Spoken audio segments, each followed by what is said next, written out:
ये कहानी है एक ऐसे आर्किटेक्ट की जिसके घर में एक दिन दो खूबसूरत लड़कियां मदद के बहाने घुस जाती हैं और फिर उसे उकसाकर उसके साथ इंटीमेट होते हैं, जिसके बाद उसे ब्लैकमेल करके उसके लाइफ में क्रिएट करते हैं कुछ ऐसे एम्बैरेसिंग प्रॉब्लम्स जो हम देखने वाले हैं आज की इस पूरी कहानी में। वेलकम टू फिल्मी रिकैप। और ये कहानी शुरू होती है इवन नाम के एक आदमी से जो पेशे से एक आर्किटेक्ट है और वो अपनी वाइफ कैरन और दो बच्चों के साथ हंसी खुशी रहता था। उसकी वाइफ कैरन भी एक आर्ट गैलरी में काम करती थी। इवन और कैरन ने बच्चों के साथ बीच ट्रिप पर जाने का एक प्लान बनाया हुआ था, मगर इवन को कुछ ज़रूरी काम आने पर वो उनके साथ नहीं जा पाता। इसलिए कैरन दोनों बच्चों को लेकर बीच ट्रिप पर एक हफ्ते के लिए निकल जाती है और इवन अपने डॉग के साथ घर पर ही रह जाता है। अब उसी रात जब इवन अपने घर में काम कर रहा था तो उस समय बाहर बहुत तेज बारिश हो रही थी। तभी उसके घर की डोरबेल बजती है। उसके बाद इवन जब दरवाज़ा खोलने जाता है तो वहाँ पर दो लड़कियाँ खड़ी थीं, जिनमें से एक का नाम बेल और दूसरी का नाम जेनेसिस होता है। वो दोनों बारिश में पूरी तरह से भीगी हुई थी, जिसके बाद दोनों इवन से कहती हैं कि हम पार्टी में जाने के लिए एक एड्रेस ढूंढ रहे थे, मगर तेज़ बारिश के कारण रास्ता भटक गए और भीगने की वजह से हमारे फ़ोन भी ख़राब हो गए। तो इवन उनकी मदद के लिए उन्हें अपने घर में आने देता है और उन्हें कुछ टॉवल्स और एक आईपैड देता है ताकि वो उस एड्रेस को ढूंढ सके। लेकिन जेनेसिस आईपैड में एड्रेस ढूंढने के बाद कहती है कि वो उस जगह से काफ़ी दूर आ चुके हैं और टैक्सी ड्राइवर उन्हें गलत लोकेशन पर ले आया है। तो इवन उनके लिए एक कैब बुक करता है जो 45 मिनट में यहाँ पर पहुँचने वाली थी। अब दोनों लड़कियाँ काफ़ी भीग चुकी थीं, इसीलिए वो इवन से अपने कपड़ों को ड्रायर में सुखाने के लिए कहती हैं। उसके बाद बेल और जेनेसिस इवन का वॉशरूम यूज़ करने के बाद उसके पास आती है, जहाँ पर इवन उनके लिए चाय बना रहा था। उसके बाद वो सभी लिविंग रूम में आकर आपस में बात करने लगते हैं, जहाँ बेल और जेनेसिस बार बार इवन के करीब आने की कोशिश करने लगती है, जिससे परेशान होकर इवन दूसरी कुर्सी पर जाकर बैठ जाता है और अपना फ़ोन निकाल कर देखता है, जिसमें कैब के आने का टाइम अब सिर्फ 20 मिनट बचा था। फिर इवन उनसे पूछता है कि तुम लोग क्या काम करते हो, जिस पर वो बताती है कि हम दोनों एयर होस्टेस हैं। इसी दौरान बेल और जेनेसिस लगातार इवन को उकसाने की कोशिश करती हैं, जिससे इवन दोबारा उनसे अलग जाकर दूसरी कुर्सी पर बैठ जाता है। दरअसल इवन शादीशुदा था, इसलिए वो बेल और जेनेसिस को बार बार उकसाने पर भी उनसे दूरी बना रहा था। लेकिन बेल और जेनेसिस अपनी लाइफस्टाइल और देश विदेश में घूमने की कहानी इवन को बताने लगती है और इवन को उनके साथ इंटीमेट होने के लिए उकसाने लगती है। इसी दौरान इवन फिर से फ़ोन को चेक करता है और देखता है कि अब कैब सिर्फ 5 मिनट की दूरी पर है। तभी जेनेसिस वॉशरूम यूज़ करने के बहाने वहाँ से उठकर चली जाती है और बेल फिर से इवन को सेड्यूस करने की कोशिश करती है। तभी इवन को कैब ड्राइवर का कॉल आता है, क्योंकि कैब इवन के घर के बाहर आ चुकी थी। इसीलिए बेल जेनेसिस को बुलाने के लिए वॉशरूम की तरफ चली जाती है और इवन उनके कपड़े लेने चला जाता है। लेकिन बेल और जेनेसिस काफ़ी देर तक वॉशरूम से न आने पर वो उनके कपड़े लेकर बाथरूम की तरफ जाता है और डोर नॉक करता है, मगर वो दोनों बाहर नहीं आ रही थी। तो इवन अपनी आंखों पर हाथ रखता है और अंदर चला जाता है। अब इवन के अंदर पहुंचने पर हम देखते हैं कि बेल और जेनेसिस पूरी तरह से बिना कपड़ों की थी और इवन के अंदर आते ही वो उसको अपनी तरफ आकर्षित करने के लिए उसके साथ ज़बरदस्ती करने लगती है, मगर इस बार इवन अपना कंट्रोल खो देता है और बाथरूम में उनके साथ इंटीमेट होने लगता है और फिर बेडरूम में भी इंटीमेट होता है। और इस तरह से पूरी रात बीत जाती है और सुबह हो जाती है, जिसके बाद जब इवन उठता है तो उसे बेल और जेनेसिस कहीं दिखाई नहीं देती, जिससे इवन को लगता है कि वो दोनों शायद चली गई। लेकिन तभी उसे किचन से उन दोनों के हंसने की आवाज़ आती है, तो इवन वहाँ जाकर देखता है कि उन्होंने उसके किचन का बहुत बुरा हाल कर दिया है। ये सब देखकर इवन उनसे उनके घर छोड़ने की बात कहता है। तभी इवन की वाइफ की वीडियो कॉल आती है, तो वो फ़ोन पर बात करने के लिए बाहर चला जाता है और बात करने के बाद वो अंदर आकर दोनों को अपने कपड़े पहनकर उन्हें घर से निकल जाने के लिए बोलता है। मगर बेल और जेनेसिस उसके घर से जाने के बजाय उसके वाइफ की आर्ट को ख़राब करने लगती है, जिससे परेशान होकर इवन उन दोनों को पुलिस बुलाकर जेल भिजवाने की धमकी देता है। मगर बेल इवन से कहती है कि हम दोनों अंडर एज हैं और तुम हमारे साथ इंटीमेट हो चुके हो, इसलिए पुलिस तुम्हें रेप केस में अरेस्ट कर लेगी। तभी दरवाजे पर इवन की वाइफ की एक फ्रेंड आई होती है, तो इवन उन दोनों से बाहर न आने की बात कहकर दरवाज़ा खोलने जाता है। तभी इवन की बात करते समय जेनेसिस वहां आकर उससे चिपकने लगती है, जिस कारण उसकी वाइफ की फ्रेंड इवन को बहुत भला बुरा कहकर वहां से चली जाती है।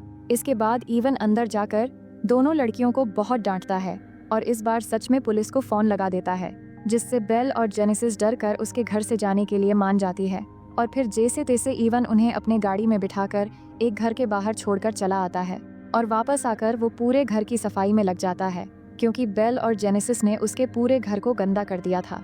अब उसके बाद रात को जब इवन अपने काम में लग जाता है, तभी अचानक उसे ग्लास टूटने की आवाज़ सुनाई देती है, जिसे देखने के लिए जब वो जाता है तो वहाँ उसे अपनी फैमिली फोटो नीचे गिरी हुई दिखाई देता है। और जैसे ही वो उस फोटो को उठाने के लिए नीचे झुकता है, तभी जेनेसिस उसको पीछे से हमला कर देती है, जिससे ईवन बेहोश हो जाता है। जिसके बाद जब ईवन को होश आता है तो वो खुद को एक बिस्तर पर रस्सी से बंधा हुआ पाता है और जेनेसिस को चिल्लाकर अपने आप को खोलने के लिए कहता है। तभी बेल वहाँ पर ईवन के बेटी की स्कूल ड्रेस पहनकर सामने आती है, जिसके बाद दोनों पास आकर ईवन के कपड़े उतारने लगती हैं। लेकिन तभी ईवन की वाइफ की वीडियो कॉल आ जाती है, तो जेनेसिस ईवन को बेल के साथ इंटीमेट होने के लिए कहती है। लेकिन ईवन के ऐसा ना करने पर जेनेसिस कहती हैं कि मैं तुम्हारी वाइफ को वीडियो कॉल पर बता दूंगी कि तुम हमारे साथ मजे कर रहे हो। तो ईवन बेल के साथ इंटीमेट होने के लिए तैयार हो जाता है और फिर बेल ईवन के ऊपर आकर इंटीमेट होने लगती है और इंटीमेट होते हुए बेशर्मों की तरह आवाज निकालने लगती है और जेनेसिस ये सब रिकॉर्डिंग कर रही होती है। उसी दौरान जेनेसिस कुछ खाने के लिए किचन की तरफ चली जाती है और ईवन बेल के साथ इंटीमेट होते हुए पूरी ताकत लगाकर रस्सी को खोल लेता है और बेल को धक्का देकर बेड से नीचे गिरा देता है। जिसके बाद वो जेनेसिस की तरफ बढ़ता है और उसे मारने की कोशिश करता है, लेकिन तभी जेनेसिस ईवन पर फिर से हमला कर देती है, जिससे ईवन बेहोश हो जाता है। इसके बाद ये दोनों ईवन को फिर से बांध देते हैं और उसके सामने साइको की तरह हरकतें करने लगते हैं और उसे एक हेडफोन पहनाकर म्यूजिक लाउड करके सताने लगते हैं। फिर थोड़ी देर बाद ईवन के घर लुइस आकर डोर बेल बजाता है, जो ईवन के वाइफ कैरन की असिस्टेंट है। लेकिन जब वो अंदर आता है तो उसे ईवन नहीं मिलता, क्योंकि इन दोनों लड़कियों ने उसे एक रूम में बंद कर दिया होता है और वो दोनों लड़कियां लुइस से कहती हैं कि हम ईवन की भतीजी है। मगर तभी लुइस को एक कमरे से आवाज सुनाई देता है और वो जैसे ही वहां जाने लगता है तो दोनों मिलकर लुइस की पॉकेट से उसका इनहेलर चुरा लेते हैं। उसके बाद लुइस उस रूम में जाता है जहां उसे ईवन मिलता है, जो रस्सी से बंधा हुआ था। अब लुइस ईवन को ऐसे देखकर घबरा जाता है और उसकी मदद करने के लिए उसे खोल रहा होता है। पर इसी बीच वो दोनों लड़कियां कैरन की आर्ट को तोड़ने लग जाती है, जिससे लुइस उनको रोकने के लिए जाता है। लेकिन ईवन लुइस को मना करता है कि ये दोनों बहुत खतरनाक हैं, वहाँ मत जाओ। लेकिन लुइस फिर भी उन्हें रोकने के लिए वहाँ चला जाता है और उन दोनों को रोकने की कोशिश करता है, पर वो नहीं मानती और कैरन के आर्ट को तोड़ती रहती है। और इसी बीच लुइस को सांस लेने में तकलीफ होने लगती है, क्योंकि लुइस को अस्थमा होता है। और जैसे ही वो अपनी जेब में हाथ डाल के अपना इनहेलर निकालने की कोशिश करता है तो उसका इनहेलर पॉकेट में नहीं मिलता, क्योंकि उसका इनहेलर उन दोनों ने पहले ही निकाल लिया था। अब वो दोनों लड़कियां लुइस का इनहेलर एक दूसरे को कैच करने लगती हैं और लुइस उन दोनों से इनहेलर लेने की कोशिश कर रहा होता है। और इसी बीच लुइस का पैर फिसलकर उसका सर एक पत्थर से टकरा जाता है, जिससे वहीं पर ही उसकी मौत हो जाती है।